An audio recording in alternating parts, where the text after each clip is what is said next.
Hey guys, welcome back to our channel. जैसा कि आप सबको पता है, हम यहाँ पे करते हैं तैयारी सभी राज्यों के टीटी प्रश्न पत्रों की।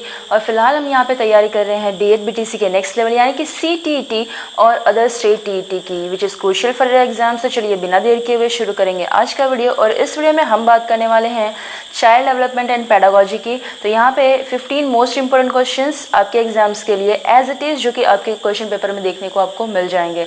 स्टार्ट करते हैं हमारे पहले क्वेश्चन से। पहला क्वेश्चन हमारा है, बच्चे के उचित विकास को सुनिश्चित करने के लिए उसका स्वस्थ शारीरिक विकास एवं एक महत्वपूर्ण पूर्व आवश्यकता है। क्या ये स्टेटमेंट कैसी है? यानी ये गलत हो सकती है क्योंकि विकास नितांत व्यक्तिगत मामला है। सही है क्योंकि विकास क्रम में शारीरिक विकास सबसे पहले स्थान पर आता है। सही है क्योंकि शारीरिक विकास जो है वो विकास के अन्य पक्षों के साथ अंतर संबंधित है। गलत है क्योंकि शारीरिक विकास जो है वो विकास के अन्य पक्षों को किसी भी प्रकार से प्रभावित नहीं करता है। देखिए, अगर हम यहाँ पे बात करते हैं व्यक्ति के शारीरिक विकास का, जैसा कि ढांचा होता है वैसा ही उसका मानसिक और संवेगात्मक और सामाजिक विकास भी होता है ना।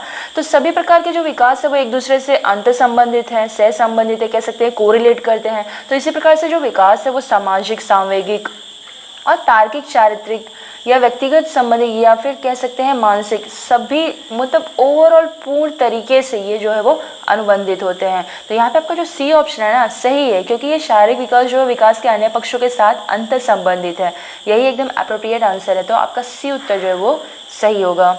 अगला क्वेश्चन हमारा है, मनोविज्ञान ने सर्वप्रथम आत्मा को खोया, फिर मन, फिर मस्तिष्क को खोया, इसके बाद चेतनाशीलता को खोया, अब यह व्यवहार का अध्ययन बना हुआ है। ये जो स्टेटमेंट है ये किसके द्वारा दी गई है? स्किनर, पियाजे, वुडवर्थ या फिर वाइगोत्स्की। देखिए, अगर बात करते हैं यहाँ पे जो स्टेटमेंट दी गई है, मनोविज्ञान ने सर्वप्रथम आत्मा को खोया, फिर मन मस्तिष्क को खोया, मतलब सब कुछ लास्ट में एटलीस्ट खो दिया। तो ये जो व्यवहार का अध्ययन बना हुआ है ना, ये कथन जो है वो वुडवर्थ जी ने दिया था। और इनके हिसाब से है ना, जो मनोविज्ञान है वो वातावरण के संपर्क में होने वाले मानव के व्यवहारों का विज्ञान है। कभी एक और स्टेटमेंट आपको दे दे कि भाई मनोविज्ञान जो है वातावरण के संपर्क में होने वाले मानव व्यवहारों का विज्ञान है, तो ये स्टेटमेंट भी पूछ सकते हैं आपको कि भाई किसने दिया है। तो आप लिख सकते हैं यहाँ पे कि वुडवर्थ जी ने दिया ये स्टेटमेंट। ठीक है, बात करते हैं हमारे अगले क्वेश्चन की। तो यहाँ पे शिक्षा का अति महत्वपूर्ण उद्देश्य पूछा है कि क्या होगा? आजीविका कमाना, बच्चों का सर्वांगीण विकास यानी कि ओवरऑल डेवलपमेंट, पढ़ना एवं लिखना सीखना या फिर बौद्धिक विकास। यहाँ पे अगर बात करते हैं शिक्षा का सबसे महत्वपूर्ण यानी कि मोस्ट इम्पॉर्टेंट जो ऑब्जेक्टिव है वो क्या होना चाहिए? बट ऑफ कोर्स जो बच्चों का सर्वांगीण विकास होता है यानी कि ओवरऑल डेवलपमेंट होता है, यानी कि बच्चों का मानसिक, शारीरिक और संवेगात्मक, सामाजिक हर टाइप का जो विकास है, ओवरऑल डेवलपमेंट, इसी की हम बात करते हैं यहाँ पे। तो बी ऑप्शन जो है ना, बच्चों का सर्वांगीण विकास करना, यही आपका सही उत्तर होगा।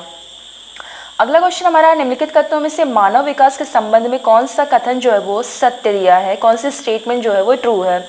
सामान्य से सामान्य की ओर, सामान्य से विशिष्ट की ओर, विशिष्ट से सामान्य की ओर या फिर विशिष्ट से विशिष्ट की ओर। देखिए, यहाँ पे पूछा है कि भाई विकास सामान्यतः जो है वो किस ओर से होता है। ठीक है, तो विकास जो है ना, डेवलपमेंट जो है वो नॉर्मली कैसे होता है? जनरल होता है, फिर बाद में स्पेसिफिक बनता है ना। तो सामान्य से विशिष्ट की ओर ये होता है। तो विकास क्रम में कोई भी बालक सबसे पहले जनरल एक्टिविटीज़ को करने सीखता है और उसके बाद वो स्पेसिफिक एक्टिविटीज़ को करने स्टार्ट कर देता है। तो विकास का ये जो नियम है वो शारीरिक हो या मानसिक, संवेगात्मक, सामाजिक, सभी प्रकार के विकास पे ये लागू होता है। तो यहाँ पे जो ये सामान्य टू विशिष्ट की ओर ये चलता है, यानी कि जनरल टू स्पेसिफिक की तरफ ये कार्य करता है। तो बी ऑप्शन जो है ना, सामान्य से विशिष्ट की ओर, यही आपका सही उत्तर है। अगला क्वेश्चन है, निम्नांकित कथनों में से भाई कौन सा कथन जो है वो उपयुक्त नहीं दिया है? तो नहीं को पहले कर लेंगे हम अंडरलाइन। वंशानुक्रम माता पिता के संतानों में गुण का संचरण है, यानी कि वहाँ से जो है वो हमें हेरिडिटी मिलती है माता पिता से। विकास प्राणी और उसके पर्यावरण की अंतःक्रिया का परिणाम है।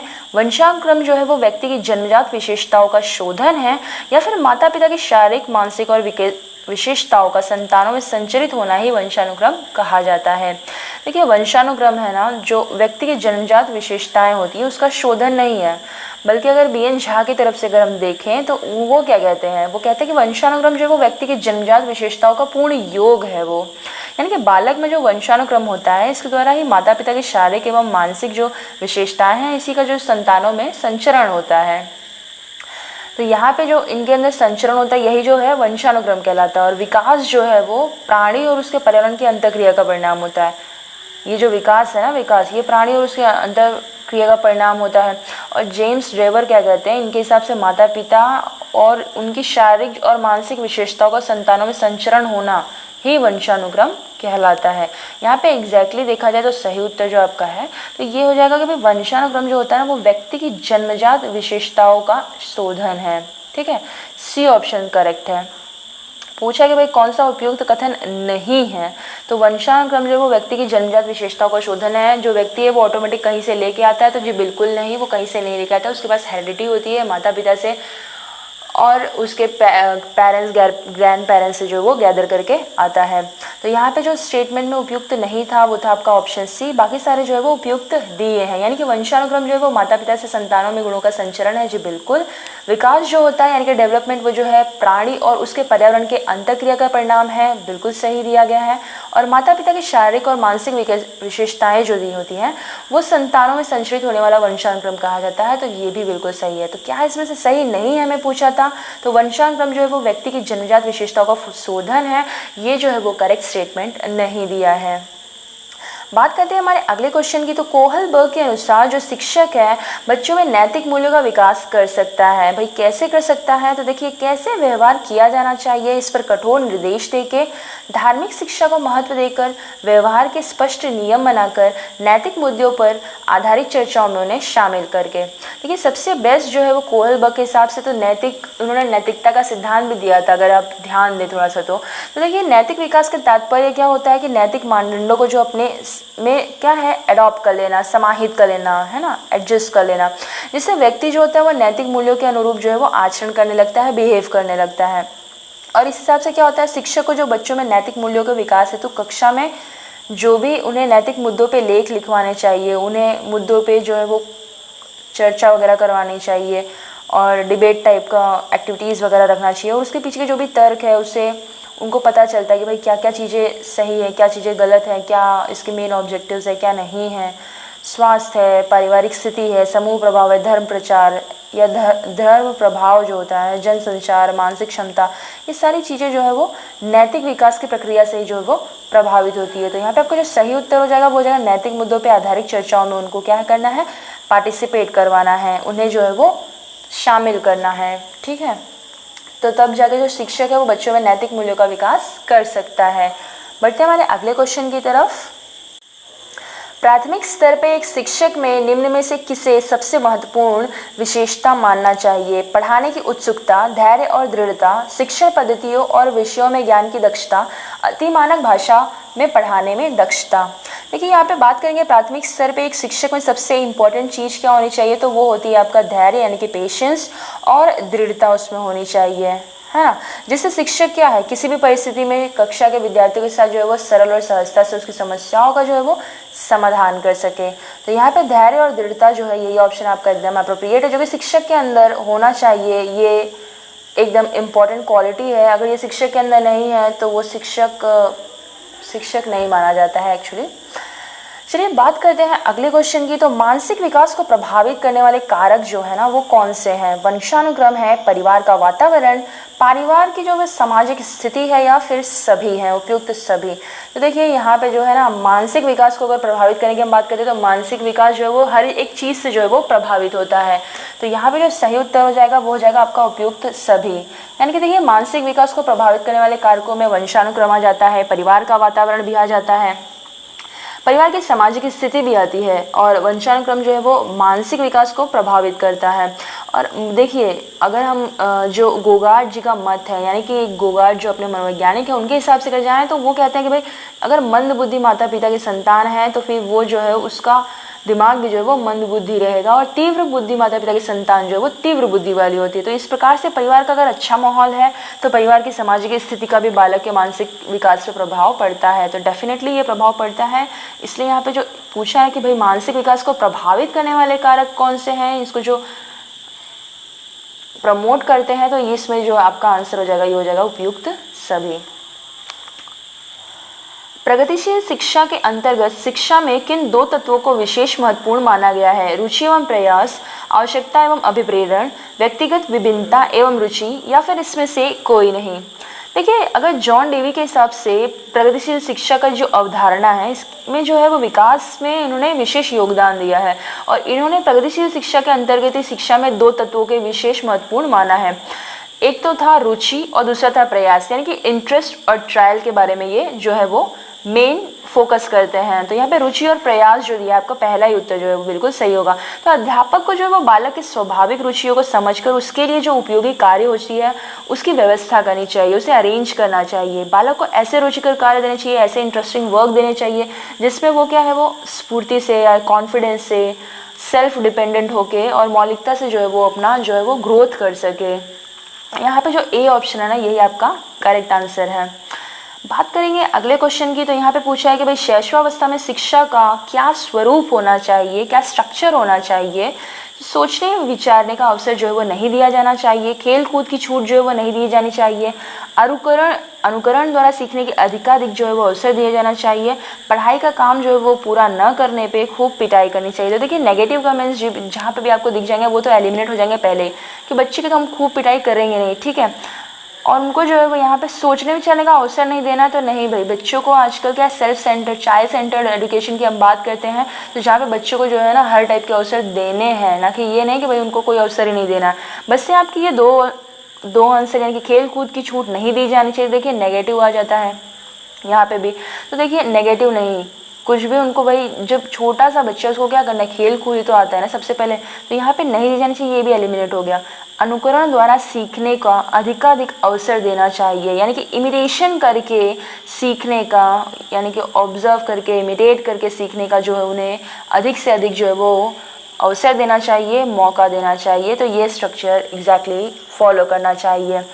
अब एग्जैक्टली वो जन्म से आरंभ होती है, उनकी शैशवावस्था कितने 5 से 6 वर्ष तक चलती है शैशवावस्था, और शिशु के सीखने की यह विशेषता होती है कि भाई वो अनुकरण से इमिटेशन करके वो जो है ना जल्दी ग्रैस्प कर पाता है चीज़ों को, और अनुकरण द्वारा सीखने से वो जो है वो अधिक जो है वो बहुत जल्दी सीख लेता है, मतलब इमिटेट करके चीज़ों को। तो यहाँ पे सी ऑप्शन जो है आपका करेक्ट आंसर है। अगला क्वेश्चन हमारा है कि भाई पियाजे के अनुसार जो विकास है इसकी पहली अवस्था जन्म से 2 वर्ष के दौरान जो बच्चा है वो सबसे बेहतर सीखता है। क्या निष्क्रिय यानी कि न्यूट्रल शब्दों को समझने के द्वारा, अमूर्त तरीके से चिंतन। देखिए एकदम स्टार्टिंग में जब बच्चा 2 वर्ष का है जन्म से, तो वो मतलब अमूर्त तरीके से कैसे चिंतन कर पाएगा, सिंपल सी चीज़ है, भाषा के नए अर्जित ज्ञान के अनुप्रयोग द्वारा या फिर इंद्रियों के प्रयोग द्वारा। जब जीन पियाजे के अनुसार अगर हम बात करते हैं तो विकास की जो पहली चरण है, पहली अवस्था है उनके हिसाब से वो है संवेदीय पेशी अवस्था, जो जन्म से 2 वर्ष तक चलती है, और इसी दौरान जो वो बालक इंद्रियों के प्रयोग द्वारा बेहतर ढंग से सीख पाता है। तो बालक जब जन्म लेता है ना तो उसके भीतर की सहज क्रियाएं होती हैं, इन सहज क्रियाओं में जो ज्ञानेंद्रियों की सहायता है, इन्हीं से जो है वो बालक वस्तुओं को, ध्वनियों को, स्पर्श को, रसों को, गंधों को जो है एक्सपीरियंस कर पाता है, और इन अनुभवों की पुनरावृत्ति के कारण ही वातावरण में जो उपस्थित उद्दीपक है उसकी विशेषताओं से ये परिचित भी होता है। तो चलिए बात करते हैं हमारे अगले क्वेश्चन की। तो अगले क्वेश्चन में मैंने पूछा कि भाई संवेगात्मक विकास जो है इसमें किस अवस्था में तीव्र परिवर्तन होता है, शिशु अवस्था, युवावस्था, बाल्यावस्था या फिर किशोरावस्था। देखिए यहाँ पे किशोरावस्था जो अवस्था है इसमें संवेगात्मक विकास में तीव्र गति से परिवर्तन होता है, और हॉलॉक के अनुसार हम देखें तो ये जो संवेगात्मक तनाव है इसकी उच्चता की जो अवधि होती है, जो टाइम ड्यूरेशन होता है, इस समय में होने वाले शारीरिक एवं ग्रंथीय परिवर्तन के कारण जो है ये उनमें उत्पन्न हो जाते हैं। तो बाल्यावस्था और प्रौढ़ावस्था की अपेक्षा किशोरावस्था में जो है ना संवेगात्मक अस्थिरता जो होती है वो बहुत ज़्यादा होती है, और अधिक संवेगात्मक अपेक्षाकृत जो होते हैं अधिक होते हैं। तो यहाँ पे आपका जो सही उत्तर है वो है आपका डी, यानी कि किशोरावस्था की यहाँ पे बात हो रही है कि संवेगात्मक विकास में जो है वो किशोरावस्था में तीव्र परिवर्तन होता है। अगला क्वेश्चन हमारा है विकास के संदर्भ में मैकडूगल ने क्या कहा है, व्यक्तित्व का विश्लेषण किया है, मूल प्रवृत्त्यात्मक व्यवहार का विश्लेषण किया है, बालक के शारीरिक विकास का विश्लेषण, या फिर उपरोक्त सभी। देखिए विकास के संदर्भ में अगर मैकडूगल जी ने क्या बोला है तो ये जो है वो मूल प्रवृत्त्यात्मक व्यवहार का विश्लेषण इन्होंने किया है यहाँ पे, यानी कि आपका आंसर तो आपको मिल गया है बी। अभी कहते क्या है कि भाई मैकडूगल के अनुसार जो मूल प्रवृत्तियां हैं ना वो व्यक्ति की एक मन शारीरिक प्रवृत्ति है जिसके कारण व्यक्ति विशेष प्रकार से जो है वो व्यवहार करता है। तो ये जो है वो उसके अंदर की जो एक विशेष प्रकार की व्यवहार होती है, बिहेवियरिज्म होता है, जिसके कारण वो डिफरेंट टाइप से बिहेव करता है। चलिए बात करते हैं हमारे अगले क्वेश्चन की। तो अगला क्वेश्चन हमारा है समाज में मनोवैज्ञानिकों ने बाल अपराधी प्रवृत्ति तथा सामाजिक अपराधों को समझने के लिए अनेक उपायों का प्रयोग किया है, और किंतु इन दोनों समस्याओं के नियंत्रण के संदर्भ में इनकी प्रकृति का संबंध है। नैतिक एवं धार्मिक धारणाओं से, मनोवैज्ञानिक पहलुओं से, शैक्षणिक वातावरण से या फिर कानून समस्त निर्णयों से। देखिए समाज जो है वो मनोवैज्ञानिकों के हिसाब से जो बालक अपराधी प्रवृत्ति के होते हैं ना, और जो सामाजिक अपराधियों को समझाने के लिए, दोनों की जो समस्याएं हैं इस पर नियंत्रण पाने के लिए मनोवैज्ञानिक पहलुओं का अध्ययन किया है, और इन दोनों प्रवृत्तियों के अपराधियों की प्रकृति का अध्ययन करने के लिए ही मनोवैज्ञानिकों का जो ज्ञान है वो ज़रूरी है। तो यहाँ पे जो इम्पोर्टेंट है आपका, ये है आपका मनोवैज्ञानिक पहलुओं से, ठीक है। यानी कि समाज जो है वो मनोवैज्ञानिकों ने बाल अपराधी प्रवृत्ति तथा सामाजिक अपराधियों को समझने के लिए अनेक उपायों का प्रयोग किया है, किंतु इन दोनों समस्याओं के नियंत्रण के संदर्भ में इसकी जो प्रकृति दी है वो है मनोवैज्ञानिकों के पहलुओं से, ठीक है। यानी कि साइकोलॉजिस्ट जो सजेस्ट करते हैं इनके बारे में, किनके बारे में, जो बाल अपराधी हैं उनके बारे में, और जो सामाजिक अपराधी होते हैं उनके बारे में। तो हम साइकोलॉजिस्ट के नज़रिए से देखते हैं, उनके पहलुओं से हम चीज़ों को देखते हैं। बी ऑप्शन यहाँ पे आपका बिल्कुल करेक्ट है। देखते हैं हमारा अगला क्वेश्चन। तो अगला क्वेश्चन हमारा है, स्कूल तथा समुदायों के बीच अच्छे संबंध के लिए निम्न में से क्या आवश्यक है। देखिए यहाँ पे पूछा है भाई क्या आवश्यक है, तो समय समय पे स्कूल की प्रगति एवं गतिविधियों की जानकारी समुदाय को देते रहना, स्कूल के वातावरण को सुधारने में समुदाय के लोगों का सहयोग लेना, शिक्षकों को अभिभावकों के निरंतर संपर्क में रहना, या फिर उपरोक्त सभी। देखिए सारे ऑप्शंस तो काफ़ी अप्रोप्रिएट लग रहे हैं, लेकिन आंसर बताने से पहले आपको बता दें कि अभी तक अगर आप चैनल को सब्सक्राइब नहीं किए तो भाई सब्सक्राइब कर लें, अगर आपने लाइक नहीं किया तो भाई लाइक भी कर लें, और अगर आपने बेल आइकन को नहीं प्रेस किया तो बेल आइकन भी प्रेस कर लें, क्योंकि इसी से जो है ना आपको अगली नोटिफिकेशन वीडियो की मिल जाएगी। चलिए बात करते हैं यहाँ पे आंसर की। तो आंसर आपका है कि भाई यहाँ पे समय समय पे स्कूल की प्रगति एवं गतिविधियों की जानकारी जो है वो समुदाय को देते रहना चाहिए, स्कूल के वातावरण में जो आवश्यक सुधार लाने हैं और समुदाय के लोगों से सहयोग भी लेना चाहिए, और अध्यापकों को जो है वो निरंतर संपर्क में भी रहना चाहिए अभिभावकों के। तो यहाँ पे जो है ना सारे ही ऑप्शन जो है वो सही दिए गए हैं, तो यानी ऑप्शन डी जो है ना उपरोक्त सभी, यही आपका एकदम करेक्ट ऑप्शन है।